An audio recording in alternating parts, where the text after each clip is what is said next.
This is the House of Hockey podcast, where we talk about the game and the lifestyle. We've got opinions as hockey fans, friends, and from the female perspective. Welcome to our house. Welcome to the House of Hockey podcast. This is episode 181. I'm one of your hosts, Rae. Breezy is out on long-term injured reserve, and I am joined by our guest and friend of the podcast, Alma Laura. Thanks for being here. Thank you for having me. I'm excited. I am here in Philly. And if you're not watching on video, we are both in robes. I was inspired by Alma.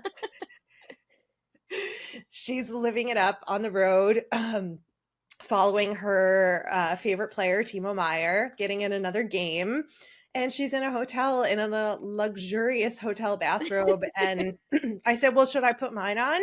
And so we are sitting here with our morning coffee and our morning bathrobe. It's Saturday morning. We had to do this a little earlier this week because of my schedule. So thanks, girl. Okay. What the F is happening with the Coyotes? Look, I got back from the Phillies game yesterday, and I opened up my app to just kind of catch up, and I saw it as breaking news, and I can't believe it. Like, I wanna, league, get it together. This is some bullshit you deal with, with your friends. This is some shit you deal with. Like, this isn't professional, and this isn't a professional way to handle it. Imagine these, like, I guess I read where they did tell the players that, but imagine you're a worker for the Coyotes, or you're one of the guys that works the concession stands, you're an usher, whatever the case may be, and you're online just like I am, and that is where you're finding out that you potentially don't have a job anymore. What is that? Like, it's so unprofessional. I love hockey. I love the NHL, but we got to stop with this shit. But I also feel like I feel like they've been kind of teasing it. I know they had said Utah was going to be for a potential expansion team, but it's like, look we've been, as a Kings fan, we've had exhibition games in Utah, preseason exhibition games in Utah for 3 seasons now. So obviously they're testing the market with that, and it was a very good outcome for them. I know a lot of people traveled the city ticket well. Remember, they did this with Vegas too. We had Frozen Fury, where the Kings would go out there to play exhibition games. So I was like, when they were like, oh yeah, an expansion team, I was like, you know what? I don't see too much of an expansion team. They might go ahead and just move somebody. Mm-hmm. But I did not think this is what was gonna go down. Especially, you guys talked about it in the last episode of the podcast. Yeah. The blueprint of what it was gonna be like. It looked awesome. I was like, oh my gosh, another city to cross out. I'm a big baseball fan, so I was like, perfect, one more thing to do while being out there for spring training. But I can't believe it. I'm in shock. It has been the craziest storyline maybe of this season. It's been 3 years of maybe longer, of the Coyotes, Arizona Coyotes, trying to find a new home. The contract was running out at their old arena. There was talks of a new one. There's been like 4 different plans for them across the cities of that like area of Phoenix to try to build a new arena. Nothing has come to fruition. The ownership dropped this huge social media push last week, which you just mentioned, that we talked about, how they're going to build this $3 billion complex and they're going to get the land. And then literally like a day later, we find out that there's like talks of them moving to Utah, Salt Lake City. The whole thing is crazy. It's such a disgrace and just disappointing treatment of the players and the team. Like you said, how do you like let these rumors on the internet be the way that you tell the team that they're moving? Do the players even want to go to Utah? Like, what's the team name going to be? Where are they practicing? Like, when is this happening? Like, what's going to go on? And I just cannot believe that this is how it played out. And it's really disappointing. And I'm really disappointed in the way that the organization and the league has handled this announcement, because that's like not the way to do it. I know it's business, and I know that the GM who like dropped that "we're staying in Arizona" thing, that was all just a business move. That was a Mm-hmm. business move to threaten them. I guarantee you. They were like, "We're going to put this out. We're going to put this video out, and we're going to get all the fans on our side, and we're going to tell them we're staying and there's plans and it's privately funded. And then what are they going to do? Tell everybody we're moving to Utah?" Yeah, don't mess with Gary Bettman. He's a lawyer. And I just wish this could have been handled so differently. It's so petty. It's so petty. Imagine being a player, you're like, I'm not gonna wanna fucking play for you. Like, are you kidding me? This Right. is this is how disposable we are, not just now as players anymore. This is how disposable we are as an organization where you guys are just like, well, bye, figure it out. Like, us, we always think about more than just hockey. Imagine these guys, their homes that they bought because they're guaranteed to be there a certain amount of time. Mm-hmm. What is it, people that work for the team, didn't Biz just buy a house there and he's remodeling it and all Right. this stuff?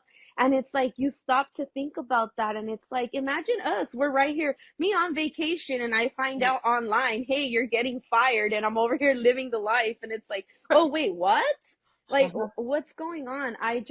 It was very poorly handled, and I feel so bad for the people of Arizona that have been so ride or die for this organization, for the youth hockey groups that, Yeah.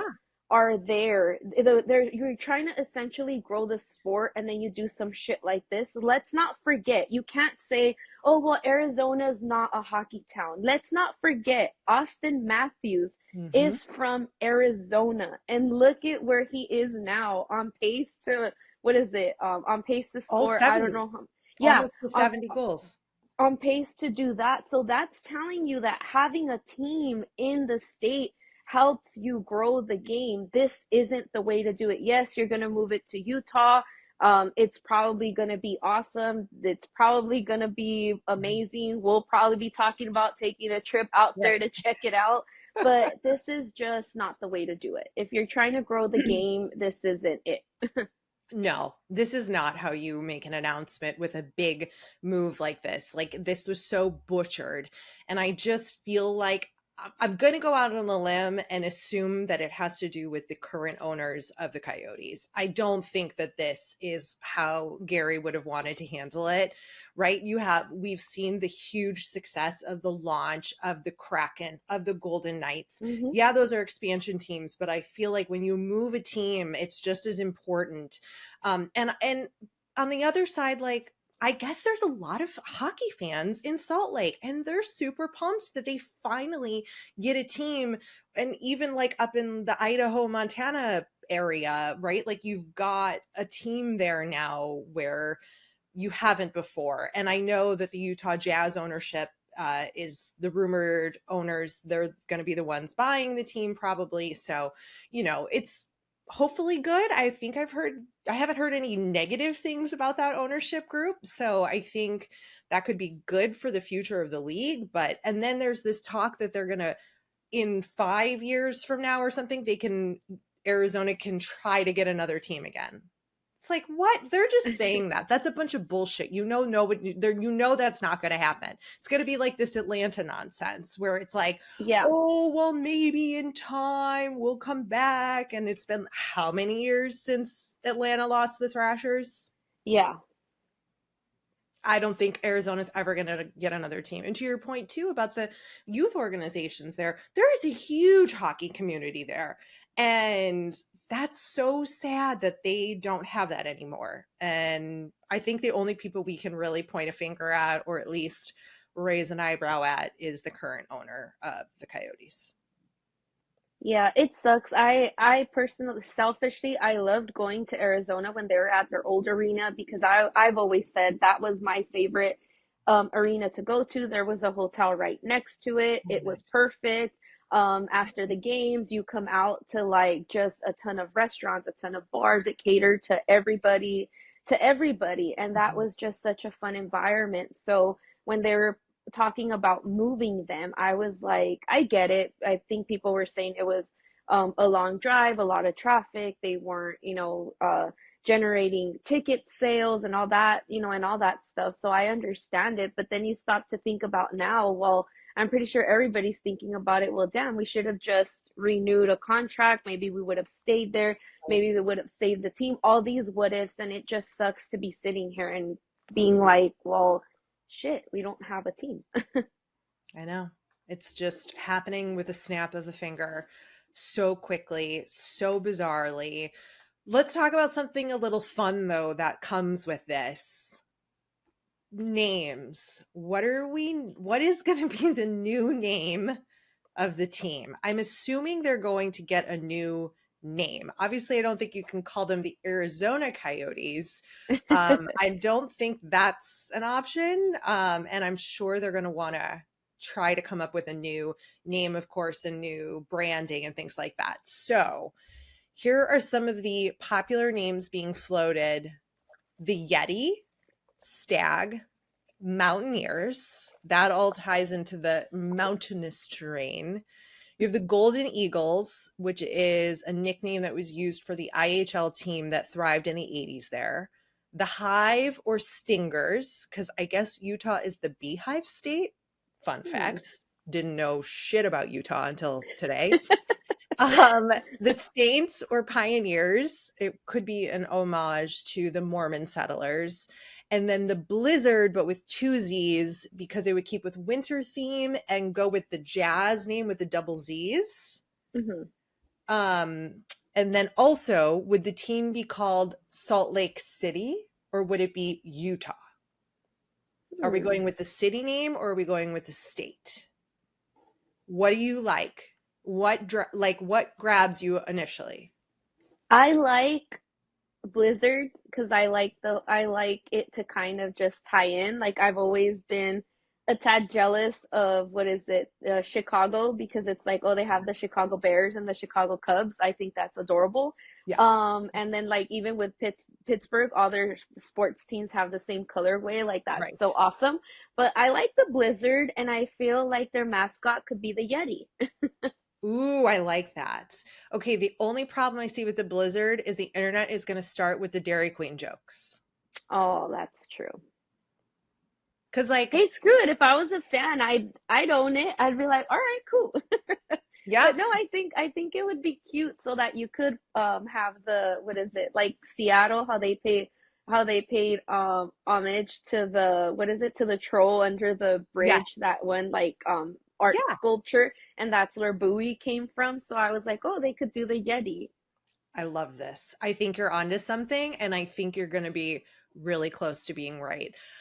I could go. I don't like the Yeti as a team name.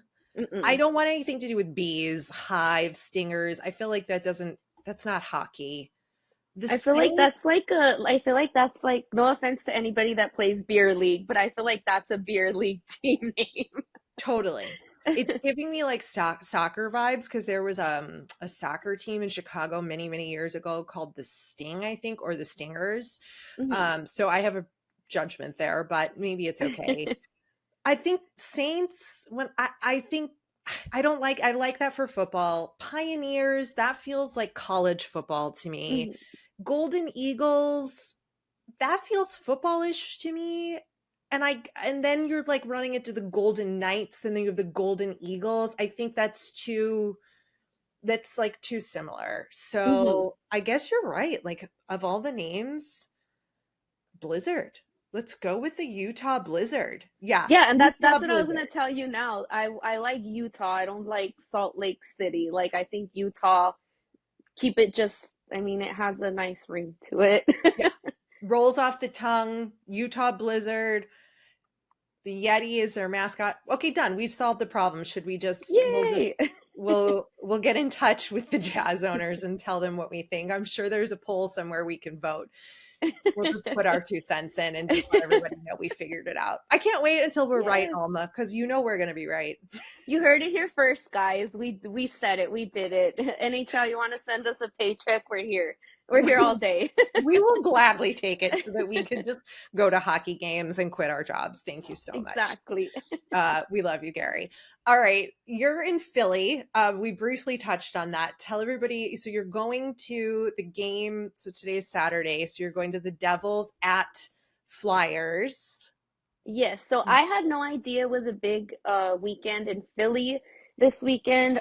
So their baseball team, the Phillies, they wore their City Connects jerseys for the very first time. Allen Iverson got a statue that's been the talk of the internet because it's not very statuesque. It's more on the miniature side of it. So um How can so you do that Iverson wrong like that? He's a legend. Come on. exactly. I saw him, he's staying at the hotel. I saw him at the lobby yesterday. Yeah, I was like, "Oh my gosh, I see why they did the statue little because he's kind of on the littler side." But I was just in shock. I couldn't believe that was him. I Did came you upstairs and I just like texted everybody, "Oh my God, Allen Iverson is here." did you I say practice to him? No, I didn't go up to him. He had a big entourage around him. I did do the creeper thing and just kind of took a picture from the side. I saw his mom and another like family member in the elevator, and before I got out, like I told the family member, I was like, "You know what? Like Allen Iverson was my boy. He is the reason why when I was young, I always wanted to come visit the city of Philadelphia because of Oh. him." And I was like, and he's like, "Did you see him?" I'm like, "Yeah, briefly, but I know he's busy doing his thing. Just, I love him. I love you guys. Take care." But that was awesome. So I Oh. didn't know that was going on. And then tonight, Wayne Simmons is retiring. So he signed I think a 1 day contract or something with the Flyers so that he retires as a Flyer. So they're having a ceremony for him at the game. And I had no clue. And so I was like, "Oh my gosh, this is awesome. I get to be there for that." And I think they asked him, like, because he played with LA. He also played, little with Yeah. teams here and there, sprinkled out here and there. But he said that the reason he wanted to retire as a Flyer is because he embodies what a Flyer is. And he's like, "Without a doubt, when I got here, I was a Philadelphia Flyer." So I'm like, "Oh my gosh, this is awesome." I think that's wonderful. I love when the team gets behind that and supports the players being able to retire, as the team that they choose. And I think he really does. I think his name is much more synonymous with his time as a Flyer. And you get to see my boy Tortorella. I need a full report. I Um, will. I'm excited. but this game matters too, though. Yeah, it matters to Philly. I don't know what like I have no clue what happened. Like they held on to that third place position pretty much the entire season, and then right now they're just struggling to win, and they're Mhm. not getting any help from anybody else because teams they need to lose end up winning or taking it into overtime where they're getting points. And Yeah. Philly's just kind of sitting there where now their 3 games really matter, and all 3 games are at home. But I think the people who are trying to catch them up, all their games are at home. So this is crazy. I just, obviously, like I said, I love Timo. I want Timo to do well, but for Philly, it's just I wouldn't mind them being in the playoffs. And I know it's very controversial to say because I have been following the Devils the entire season and their rivals, but the city of Philadelphia, they get such a Mhm. bad rep for the passion that's behind, their fans, but I love it. Like they're a very passionate city. They're about their sports and I love it here. It is amazing. So where I'm staying at, it's what is it? Live hotel and casino. It's literally right next to all the arenas. So all the arenas are in the same little like complex. So you have the football, Nice. the baseball, and the basketball, along with now the casino. So right after the games, everybody's just walking and scrambling everywhere, and it's so much fun. I know That's it sucks for people that live here because I saw it yesterday, like walking back to my hotel. there was a Sixers game and there was a Phillies game. So that traffic to get out of here Mhm. was insane. But I was just cool. I'm chilling. I'm walking to my room with all the people, all the fans. It was so much fun. I love it here. I can't wait for tonight.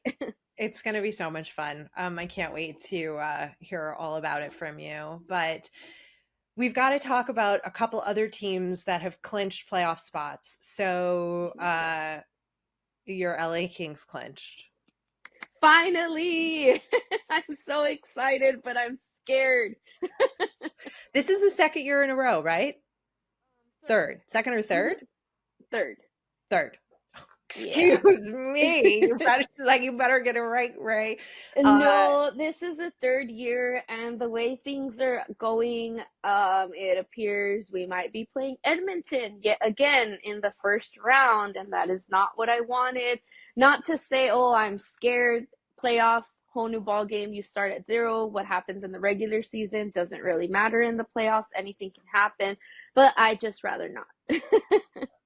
Listen, you guys know that team though, and I think that you can handle them hopefully. If your team doesn't have what happened in the middle of the season where everything sort of like plummeted all of a sudden and now you guys are back up playing together, I hope they can rally and really, you know, bring it, because they've shown so much potential over the last couple seasons, and it feels like this season's been a little rockier than most, of course, with a new coach and everything coming in. But I mean, take down the Oilers for me, please. That's the only time I will ever be supportive of in any way of the Kings. I like how you were very careful to say that, because I know if you said, "Oh, I'm going to be a Kings fan," Breezy was going to cut that out and use that against you. Everybody would. All of you Kings fans who give me a hard time about it would. Yeah, I think there's potential there, because everybody wants Connor McDavid to win a cup and all of that, but I still just don't see that happening with the way that team is structured. But alas, I'm sure you are very relieved and excited to be watching playoffs come April 20th. I am. I'm so excited. Not looking forward to purchasing tickets because ticket prices went up, but I will be there. I know you will. I know our good friend Mikey is also going to be super excited to be doing a playoff run again as the in-arena host for the Kings. Something you're not going to be excited about: Mark Stone back on the ice for the Golden Knights. Your eye roll, I love it. She's sipping her coffee like, oh, bitch, don't even get me started on this shit. I knew this was going to happen. So he had a ruptured spleen, had surgery. They really didn't anticipate him being able to come back for playoffs at all. He was in a red shirt on the ice at practice, so it's not, yeah, I don't think he's like entirely cleared to come back to play. However, they're going to do it again. And I just want to remind everybody that at the beginning of this season, I placed a $10, $5 bet. I wish I could remember, in Vegas for them to repeat. So I'm rooting for Vegas all the way through because I just want to win my $5 bet. That's where I'm at right now. Like, that's what I want to have happen. Oh man, I really hope they end up being a first round exit so it could be like, oh, you went through all of that and look at Yes. you. I don't want to be a first round exit. I just hope it is. You know what? It is what it is. If they Mhm. are doing something shady, come to the trade deadline and and this is the way that they're doing it. Well, let's hope. We'll see. I always tell people, the ball doesn't lie. So if they get booted out in the first round, that means they got their karma. And if they didn't, then I really don't know. Maybe the eclipse helped him get better. I don't know at this point, but it's so frustrating to hear that. I was like, you got to be kidding me. We all knew it was going to happen, Mhm. but we will see. It's happening. I don't know if he'll make it for the first round. I mean, there's still a little bit of time for him to make a recovery. I'm sure he'd probably be a little concerned getting on the ice and taking any really tough hits. And that kind of thing, that's probably pretty serious. Your spleen and just internal bleeding, things like that. It's like kind of a big deal. Um, Yeah. which leads us to our injury topic that you wanted to address, which I think is spot on. So Jack Hughes, we come to find out with major shoulder surgery he had a couple days ago. He's been hurt for probably a month now. And your question is, which I thought was really interesting, is like, where does that, whose decision is that? Where does that choice get made? Do the players decide? Is that safe for the players? Who is protecting them? Should they not be playing? Should it be up to them? Like, where does all of that lie? I want to hear your thoughts on this, and then I'll share mine. Well, to me, that's where it was, it was no joke. I know the running joke is the whole, oh, people pay to come watch me play, Yeah. and it almost feels that since that there was a decline, right? Mhm. Poor thing. But everybody saw it. He wasn't the same person when he came back from injury. Right. Me that I've been watching them a little bit closer this season, wasn't taking face-offs. Then over there, in Anaheim, when he takes that penalty shot, not to discredit Dostal for being a great Yes. goaltender, but that's a shot Jack Hughes makes, right? Like how do how do you miss that? And that was with a lot of it. His play was just not the same. Then everybody has said it's the shoulder, it's the shoulder. We're gonna end up hearing, oh, he's gonna need surgery. And Mhm. sure enough, Devils aren't making it to the playoffs. They officially got eliminated from playoff contention, and then you hear, well, Jack's not playing for the rest of the season because he Right. will be undergoing shoulder surgery. So it's like this is an injury that has clearly been bugging him. It's been something that's affecting his game. At what point do you pull the plug on that? Who's Mhm. the one saying it's okay? It's affecting his game. The player is not playing up to the best of his ability. Therefore, it's affecting the entire team. Yeah. So then where who says it, or who do the players play through it and they're like, no, I got it. I'll get it taken care of, once the season's over, we make playoffs, I will play. Are the trainers okay with it? Are the coaches okay with it? Because it's not just him. And I'm not just Yeah. bringing it up because, oh, it's the Devils. But we hear it all the Oh, yeah. time. As soon as a team gets eliminated from playoff contention, you hear so and so was Surgery playing with the report. Right. broken this, broken that. They're gonna need surgery. They're gonna need that, and it's like, okay, but at what point the league is trying so hard to protect these players. We see it with all the protecting, now the penalties, all Mhm. of that kind of stuff. But then you go and you hear this stuff. Oh, he's gonna need surgery. He's been playing injured all this time. Oh, he has a broken foot, but there he is in the playoffs. So how are you protecting the players if you're still allowing them to play injured? Is it the players? Is it the coaches? Is it the staff? Who is it? It's the I'm going to bring up this word again for a second week in a row. There's a hypocrisy here lying in what is the players association protecting the players, right? You want to protect them to a degree, but this game and this season is so long, and the injuries that happen, it's so common that most of the guys are playing with some kind of injury, whether it be minor or not. And I feel like it's really just been an accepted part of this game and this league that like that's going to happen, and you just play through it. Because is a Jack Hughes at 75% better than no Jack Hughes?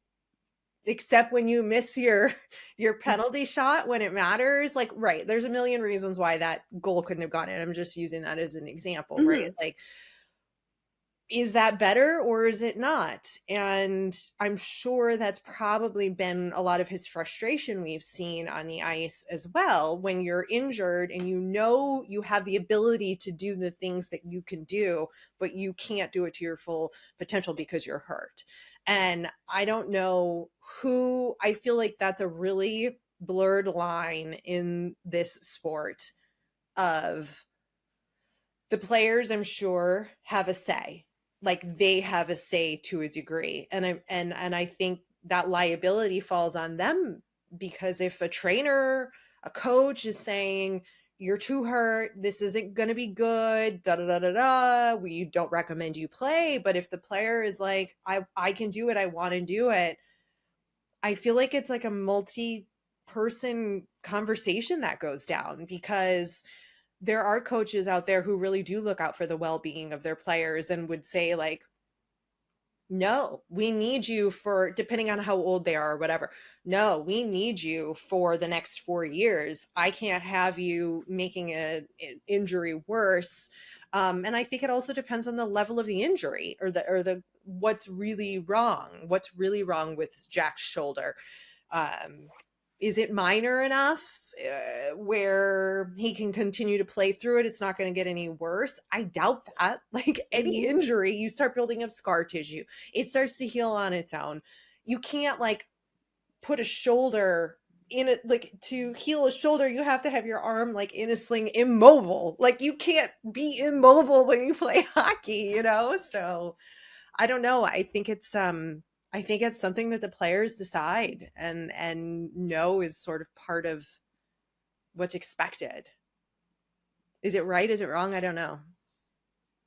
See, and that's where I feel like still, I know the cap goes up, year after year, but you see all you see how much more money it's made in all the other sports, and I feel like I'm not being biased because I love hockey, but you feel how much these guys put their body through every single season and they still get paid Not a like, bare no. minimum compared to everybody else. Yeah. It's not right. I think that's why people like you and me and the people who listen to this podcast are so enamored with this sport and so appreciative of the players and have so much respect for the players, and why we love it so much and why we're so protective of it. Because we only have like a tiny inkling of what these guys are going through. We've talked about it. You and I were talking about how the morning skate, and then they're back to the room, and then they're on the plane, and then they're at the game, and how they do it. And most of them have some kind of injury. Yeah. Forget about the mental side of the game. We're just talking about the physical side of playing with an injury, I think it will be interesting to see, especially because, to your point, the league is all about trying to protect these guys and no fighting, because if they don't have their helmet on and they hit the ice, then, it's super serious. I think this is just as serious, but they have a different idea. Yeah. Did you have a chance to listen to the Joel Quenneville interview on the Cam and Strick podcast? I did not. Okay, so in case anybody forgot who Joel Quenneville is, this is the second winningest coach in the NHL. He brought my Chicago Blackhawks 3 Stanley Cups. He got fired from his coaching job with the Florida Panthers after the Kyle Beach lawsuit that happened.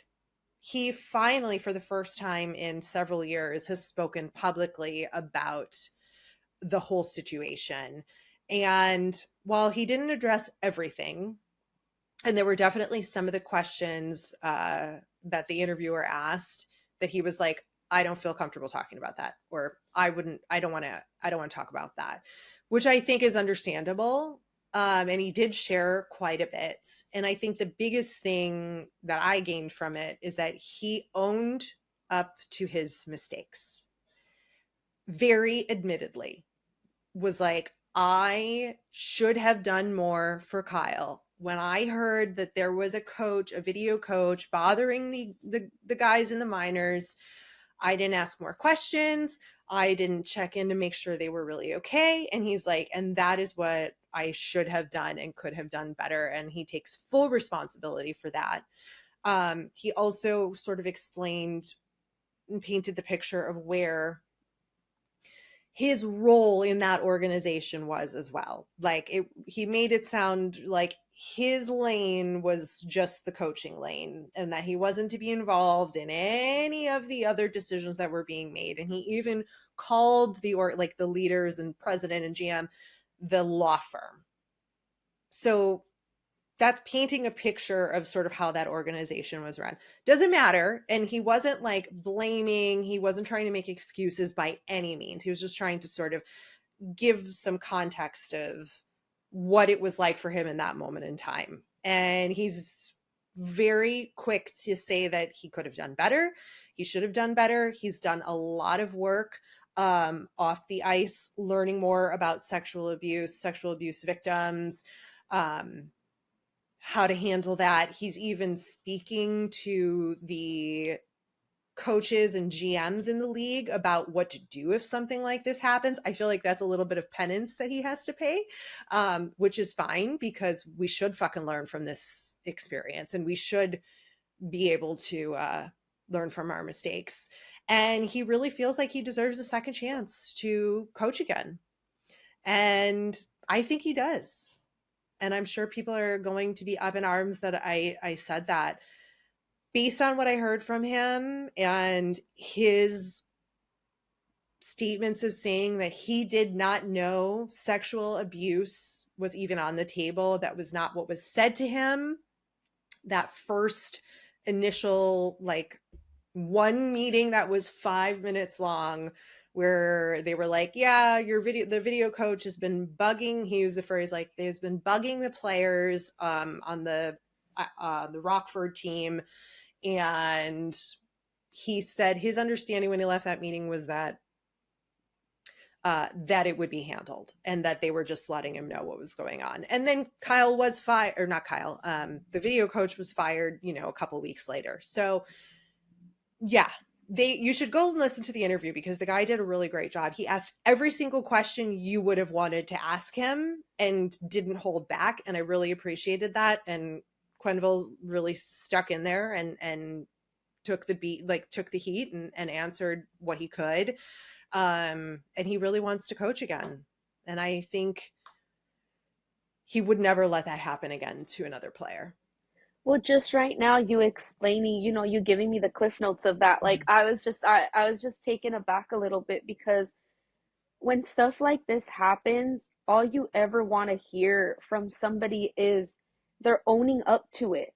What's done Yep. is done. Right now I was like, teared up by you saying everything. You want somebody to own up to their mistakes, to say, hey, I fucked up and I could have done better. Mm-hmm. And everybody wants that. That's not to say that, oh, it's all good and dandy, but that's a first step Yep. to getting right with all of this stuff. We don't know what goes on in those locker rooms. Like, I didn't know what a lot of, or what's considered abuse a lot of the time. You don't know that until No. somebody's like, girl, like, or the gaslighting or all of that, like, girl, you're being gaslit.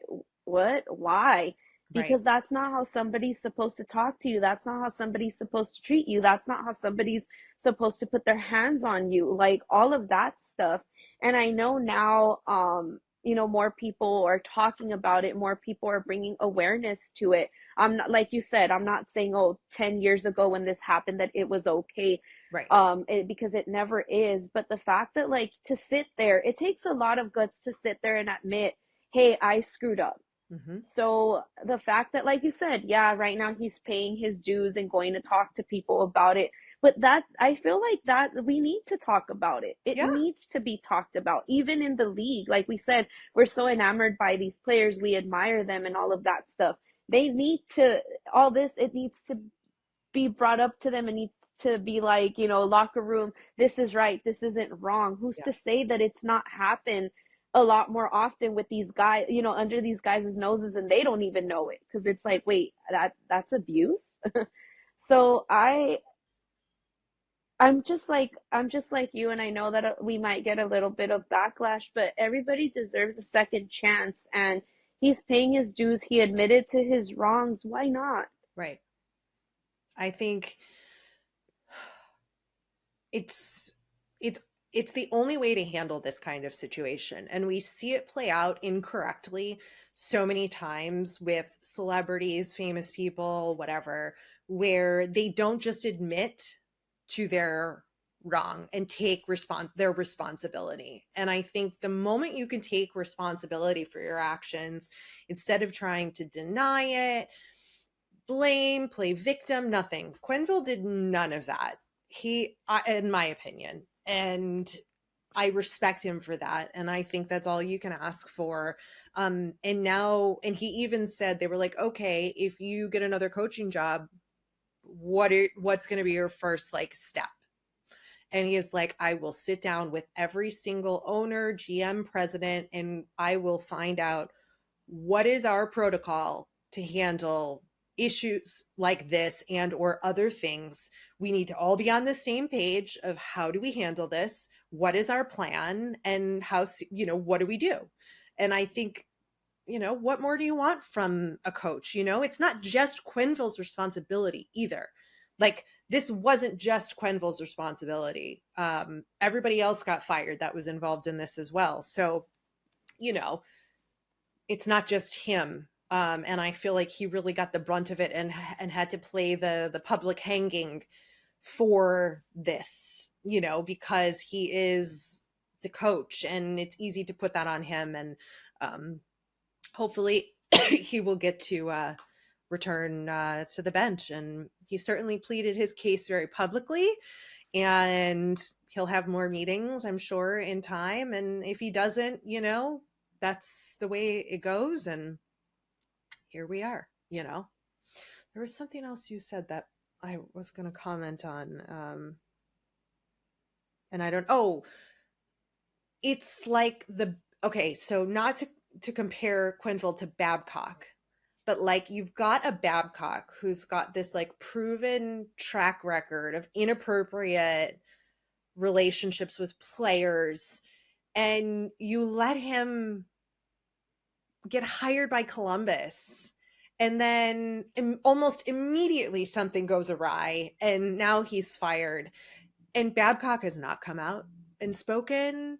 He's not released. I don't remember. He might have released a statement, but I don't think so. But like, over all the years of the shit he's done, has he ever publicly come out and been like, I made a mistake and I own it? I don't think so. Has he? No, like I don't think so. Like you said right now, everybody deserves a second chance. He was given one, and you said as soon as he got hired there, more stuff came to light. And now I feel like because and I feel he lost his job because now the power of social media, you Mm-hmm. can't hide this. This isn't something that you brush under the rug anymore because now it's brought out to light, and what everybody can talk about. Now there's jokes, now there's memes, now there's this, now there's that, but all the talk around, around the town, around social media, now coaches can't be like, well, shit, we can't keep them on there because now we're looked at under a microscope, and they're like, Mm-hmm. yeah, no, we gotta fire them. If not, they're gonna keep talking about us. Yeah. And that's not what you want from a coach to a player No. in any capacity. But we're not seeing that like remorse. I feel like from more of Babcock's perspective, we're getting like, I wasn't doing anything wrong. I was just trying to build a connection with my players. And like, I'm sure, it all depends, of course, right? Like anybody could say that and be like, you're taking it out of context and that's not correct. And that could be true. Mm-hmm. But in this kind of situation, I think you have to like take some ownership, even if you weren't doing something what you thought to be wrong. But with people who do inappropriate things, they're always going to think they're innocent. So it's like a lose-lose. That's that heavy conversation. Let's switch to the women's side briefly. The IIHF championships in Utica will have happened by the time this episode comes out, which is why we are not going to talk about it. But it certainly looks like that US and Canada will be facing each other in the final. And it was probably a crazy, epic, very exciting game to watch. But there's no point to really talk about it because it will have already happened. And we don't know the answer because we cannot predict the future, except for the Utah team name, which is The Utah Blizzard. with the Yeti mascot. Social media viral video. I've got to shout out Andrei Svechnikov from the Carolina Hurricanes, who scored not his first, not his second, but his third Michigan goal. Did you see that goal? Yes, I love that kid. He's the He best. makes it look so easy. Yeah. And I, oh my God. And again, I get it. I'm a Trevor Zegras fan too, but I Yeah. didn't see this one circulating like his did. I was like, where's the love? I had to go, I saw it through one of my friends that he reposted it, and then you put it on the sheet, and I was like, I didn't see this all over I know. everywhere like I did the Zegras one. Why aren't we talking about this? There's more marketable players around the entire league. Hmm. A lot of them. Why? Yeah. And it was his third one. And the best part is the refs didn't even know the goal went in. The puck went in, I mean. They didn't even know. They played. That was the best part. I'm like, how do you not know? Like 30 more seconds goes by and he's trying to tell them, I scored, I scored, I Yeah. scored. Can you imagine? Oh my I God, all can't. those refs. That That was was that was super so embarrassing. good. It was too good. Yeah, it was too good of a goal. And sort of a little embarrassing for the refs there. Like, when Svechnikov is on the ice, you kind of got to watch for that Michigan thing that he does. You got to pay a little extra attention when he has the puck, just in case. No? All right. Drop the ball there. But either way, that was super, super exciting. Okay, who's your hunk of the week? So I'm gonna go ahead and give my hunk of the week to the women in sports. Whether you're Mm, playing a sport, whether you're doing TikToks about it, whether you're doing get ready with me to go to the games, whether you're podcasting like we are, whether you're media casting, whatever it is that you are doing, keep doing it, because this year has been just so much greater for women in sports. We saw it with the college basketball, like mhm. how much buzz was generated around that tournament, something that has never happened before. So women, don't let anybody take your shine. Let's keep shining on, and let's keep growing the game, whether it's baseball, hockey, basketball, whatever it is that you're doing, keep doing it. And we really got to stop with the well, all of a sudden everybody's a fan because of this. We're never going to grow the game if that is your mentality behind anything. With the Kings, hey women, if this is your first time watching the playoffs with the Kings, by all means message me. You need help, we can sit down, we can watch the game together. I will explain it for you. you know let Yep. let's keep it growing. I'm tired of hearing, well, I liked him first, and why all of a sudden. We need to stop that shit. We really do. Whether it is with sports or anything else, we're here to grow the game. So I'm gonna go ahead and give a shout out to all the women. Keep doing it. Let's keep doing it. And yeah. I couldn't agree with you more. Who cares what gets you interested in it? Be grateful for Caitlin Clark, for her abilities and for bringing people to the game. And the more, the merrier, I'm going to stay in the vein of what you're saying, a little different, but I'm going to go with the PWHL Ottawa team as my hunk of the week, because they were doing basically a hitting clinic with former Ottawa Senators defenseman Mark Mathot. I think I said his last name right. But he was showing them how to hit it, like, and not injure yourself and not injure other people. And I was like, these women are serious about the playoffs. Playoffs are starting soon for the PWHL. They're learning, they're ready to like take their game to the next level. And I love to see that. And I love to see a former NHLer just being so supportive in such a way and wanting to help them and grow and learn. So that is my hunk/lady of the week. Yay. Okay, have fun tonight. We'll have to follow up when we have you back on to hear about your experience. I can't wait to see all the clips of Wayne's retirement, and it's going to be a great game too. Oh, I'm just I'm so so jealous. excited. You get to see my man, my favorite coach, Torts. I need a full report of like, how's he looking? What's he like behind the bench? How stressed out is he? Like, I need a full report, Alma, in case you didn't know. I will. So the drinking will take place in the second period. So that first period, I could take notes down for you. I need a full play-by-play report from you. Now he's yelling. Now he's not. Now he's smiling. No, Will do. that's too much. I'm kidding. But I do need a little update. I will. I will. Thanks for coming over to our House of Hockey podcast and hanging out with us. We'll be back next week with a brand new episode.